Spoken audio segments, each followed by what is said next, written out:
Okay, so this is Tom from the future. I'm introducing episode 49. This has been filmed over a week, so rather than being daily videos, it's lots of little things condensed into one big video. So hope you enjoy it. I'll see you in a second with the normal intro, and then you'll see me again in this exact same place with closing out the video. But we're about to try and make it start, and that's going to be in episode 50. So peace out. I'll see you later on.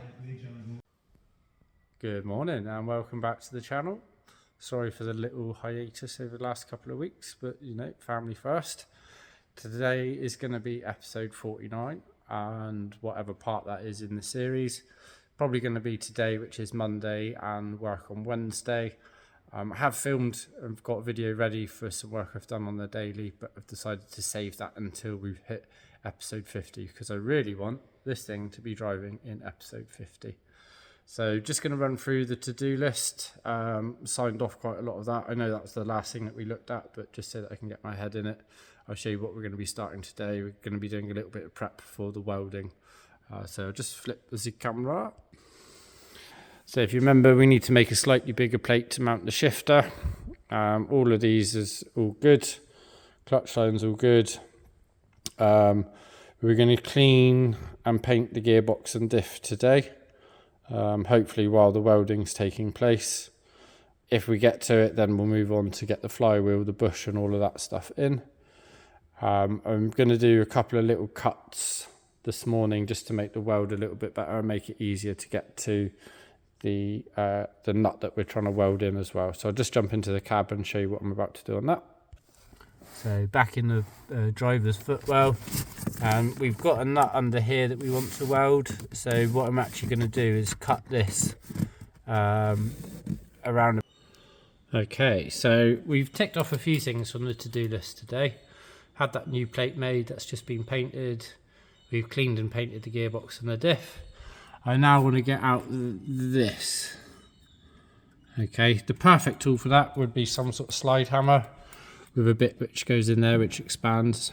Haven't got the right attachment for that, so just had this bad boy made by the machine shop guys. So I'll just assemble this and then I'll show you how it will work. So the idea is that this lip here will catch the groove on the bush. So I'll slot it in, hopefully tighten it up so that that expands, or that shortens, expands that into that groove. Then we can get a pry bar and pull that out in theory. So I'm going to try that. Haven't really got any other ways to do it. So yeah, and thank you Tom Senior for your help with this. Appreciate it as always. So far that's worked as it should. Found the groove in there. I clamped that with some mole grips and Allen key on that. It's in there nice and solid. We're just going to look for things now to try and pull from here, because obviously this part needs to come out.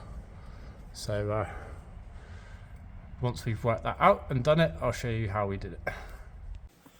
Okay, so it's now Wednesday. Had a family day yesterday. Last we were playing with this bit and we got it in and it was kind of doing what it should do, but we had no way to actually yeet it out. Neither of the slide hammers we had would attach. We thought about cutting a big external thread on this one, but that would have been expensive to buy the die. But Harvey, being the wonderful engineer that he is, has just knocked up this slide hammer with the help of Tom Senior. So the existing part, that worked as it should have done for the most part. What we've done is we've put an internal thread on it, and then out of some random bits of bar we've made a slide hammer. And then what I'm about to do is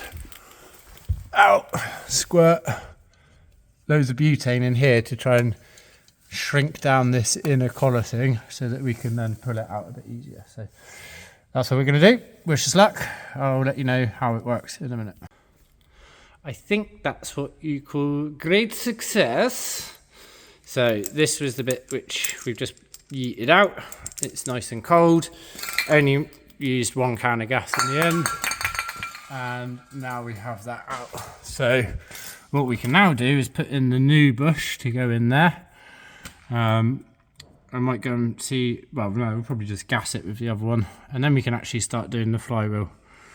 Bit of an issue in that the welding wasn't done yesterday, unfortunately. I don't know if I said that earlier.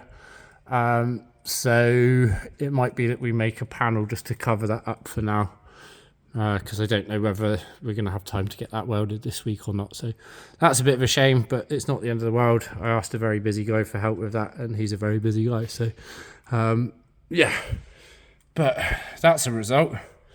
What a cracking bit of kit. So thank you, Tom Senior and Harvey, for making that. Got that out. Whether we can ever reuse this tool again, that doesn't matter because we got that bit out. And that's still cold. What a great idea. I have used freezer spray for stuff before. You might have seen that when I did brake calipers. It's quite expensive. And the can I've got of it I forgot today. So we just popped to the local offie, got a couple of cans of butane, and got that fucker out. So right, let's get the next bit in, then we can at least get the flywheel and stuff on. Okay, so it doesn't look like it, but I've just given this a bit of a clean. Pop some grease inside there, and then this is the bush which I now need to get in. Now, it is an interference fit, it's very, very tight. What I'm going to do is soak it in butane again, hopefully shrink this down a bit, have a look for some kind of punch which will hold it nicely. Obviously I can tap it with a socket, but I'd like something which holds it in a bit square so that it goes in nicely. But yeah, we'll do that, then get the flywheel on, clutch and things like that. We've taken the executive decision to make a temporary plate to cover this for now because it's kind of holding us up. We're unsure when it's going to get welded, so Harvey's on the case with that. At least then we can cover that and seal it somewhat so that we can reassemble everything else. Right, how exciting is that? Flywheel mounted. Got these sexy ARP bolts. We're going to do them up to 110 foot-pounds. We've got one on the crank end already. Okay, we're just finding a paint pen so I can mark it as I've taught them. Just going to jigger them down with the Milwaukee, and then we've got a torque wrench, so we'll do it up to spec. Big things. So we got the flywheel on. We ended up with 130 Newton meters on that one after doing a bit of conversion, a bit of research. Got the clutch basket all assembled. Turns out it's a double plate. Well, it's got two friction plates rather than a triple, so maybe that'll be a bit more forgiving, or it might just be as much of a twat as we thought it was going to be. Got a alignment tool here that we've got a set. We're also going to try it with a more basic one. These are like a generic single plate one, that ain't going to work. So we've got the right end to go into the flywheel stub or the crank stub, and then this one with the tape, that is to hold the inner plate in place. This one's for the outer plate. Just going to get this back in, get it all level, and then between us we'll tighten it, and then it should be all good and all lined up. What's really important, and it looks like it slipped a bit, is that we get those teeth to line up, because that's going to make getting the shaft in a lot easier if they're all lined up. So I'll just have a quick go at lining those up again, and then I'll put the tool back in. So I think you've just seen that one anyway. We've now made a temporary cover for the girt old. Pop rivet it in. Should make a nice template. We can draw around it from the inside, and then that can be used for the final piece. I'm just going to tape it up, seal it a bit. Yeah, this is temporary, so yeah. Then we're going to get the box in. Might be the final fit for now, hopefully, but we'll see in a second. Right, good morning. Excuse the noise. It's now Thursday. I'm just 3D printing a clutch alignment tool. We struggled a bit yesterday getting the box in, and I'm pretty sure we're not quite aligned. So none of our tools here have the splines, so I'm printing one. This one's meant for a Sylvia. I'm pretty sure it'll work. I know they have the same nose. So yeah, got that starting off now. Should be about an hour. Got some other bits of kit here. These are Construct 3D. These are a British made 3D printer, really quick, really good. We've got an XYZ Mini Mill 560. Unfortunately, I don't know how to use this very well. I know the principle, but I can't program it. And then we've got an XYZ CT65 as well, which is a turning centre. So yeah, I got some really good bits of kit here. I was just waiting for this to warm up and start, and it looks like it's going. So I'm going to wait a couple minutes just to make sure it's alright, and then head to the workshop and carry on. I'm going to start getting the box out, and then hopefully by the time we got that out, this will be nearly done. So I'll catch you in a bit. Okay, so just doing a couple of little jobs while we're waiting for that alignment tool to print.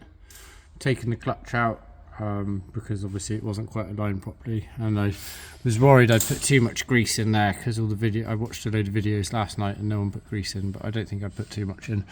I'd cleaned it out a little bit. We've siliconed in the plate, done it in a way that hopefully it should be easy to remove. Like, I've not done it inside, it's literally just to stop the ingress from the outside. Currently just putting the riv nuts in for the shifter plate, and then we'll pop that in now as well, and then hopefully by then the jobby will be ready for us. Alignment tool. Okay, so the clutch is back in now. The alignment tool seemed to have worked okay. Not sure if I said yesterday, but we did the flywheel bolts to about 130 newton meters, and then these casing bolts have just done up to 18 newton meters with medium strength Loctite. So now I'm going to try and pull this out. I didn't know how far this is going to be, so I put a screw on the end just in case that I needed something to lever, but that does look a lot straighter and it did feel a lot less janky than the one that we used yesterday. So I'm going to get this out. Harvey's just doing a little side crest job, and then once it's out we'll try and get the gearbox back in. Right, she's the most in she's ever been. We even used lock nuts and everything. So we're now just going to drain the fluids, and then do some bits inside with the shifter. Trying to get as much as possible done today, so that we can hopefully start it tomorrow. Still got to connect the line for the starter, but yeah, now we can get these props out the way. We can get the drain underneath and get all the gear oil and stuff out. Right, good morning guys. It's now Friday, and this is going to be kind of the end of this leg of the project. Yesterday we did all the fluids. We were a bit hectic, so I didn't explain that all too much, but the transfer case here, this takes ATF. Got a drain here and a fill here. Drain it, fill it until it oozes out. Gearbox, drain, fill, same, it's different fluid. This takes gearbox fluid. I'll put a link. There's a really good page on the SAU forum which shows all the fluids for the Stagea, the bleed processes, the quantities and things like that. So I'll put a link in the description. Obviously this is gear oil, whereas the normal one would have ATF in it. So we did all the fluids, we got the slave mounted. We were bleeding it yesterday. It was been a bit funny trying to bleed it traditionally. We did find that it was bleeding quite well using gravity. And then, oh, where is it?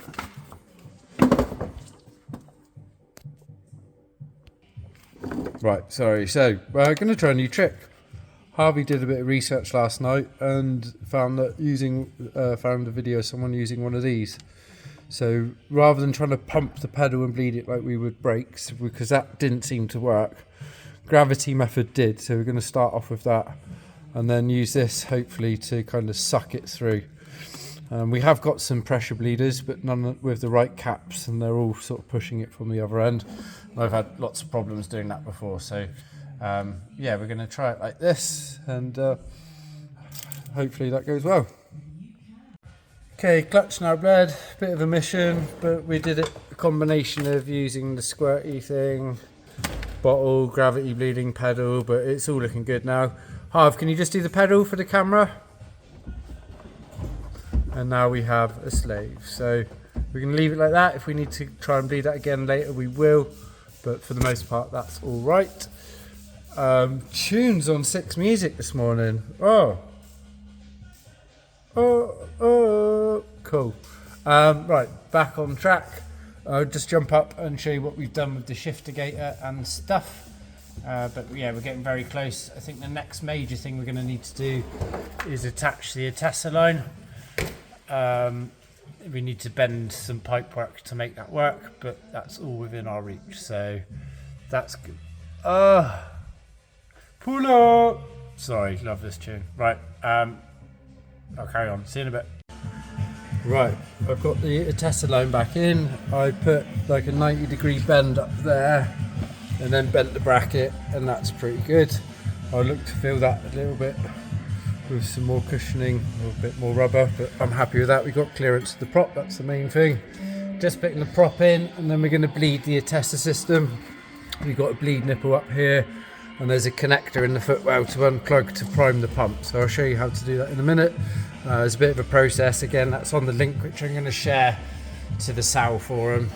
And again, 6 Music smashing out, a bit of footwork jungle, helping the morning go well, keeping enthusiasm high.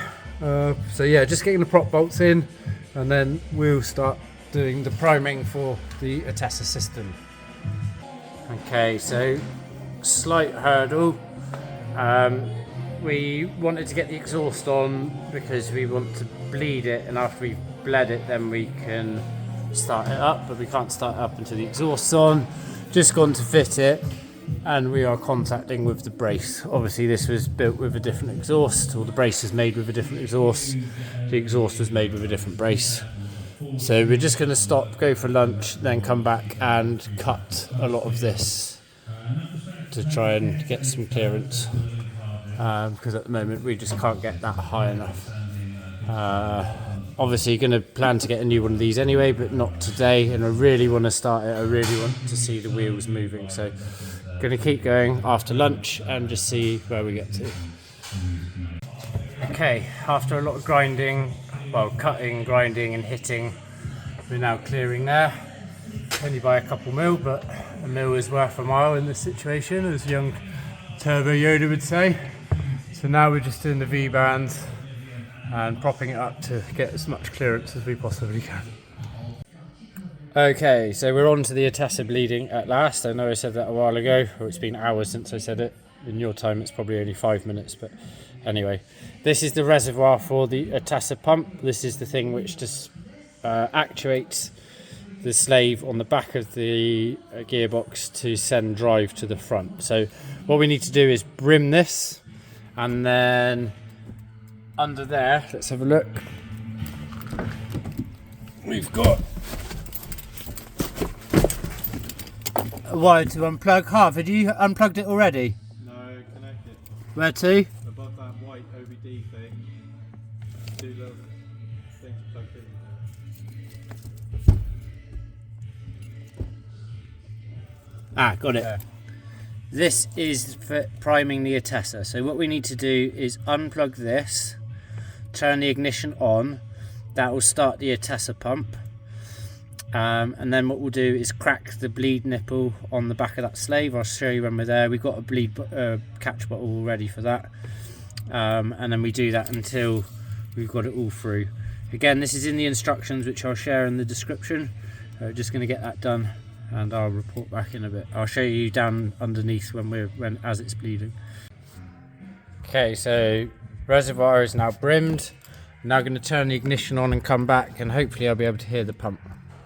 That's good, and I can hear the pump going. Oh, I could.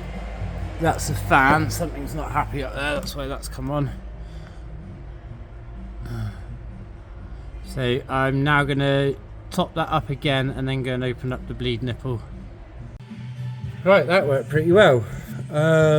So obviously had our catch bottle here. We were opening that, turning the ignition on. When the pressure's too low, it primes the pump, which forces it through. I think I might just do it a couple more times just to make sure there's no air bubbles, but that did work pretty well. Right, thank you. That's going to be the end of this video. It's been quite a long week. I'm sorry that this has been a little bit bitty, but we've been doing lots of little jobs and not lots of big major jobs, so it's been quite a hard one to record. We've got the Attesa pump all primed now. Next it's on to trying to get it to start, and I really want that to be in episode 50. So this is going to be the end of episode 49. Thank you ever so much for watching. All the comments along the way. OG35 San in particular has sent me lots of messages, and that's been really nice. All the other people who've sent support along the way as well, so thank you. If you haven't done already, please subscribe. If you've enjoyed it, give the video a like. Any questions, pop them down below and I'll answer it when I can.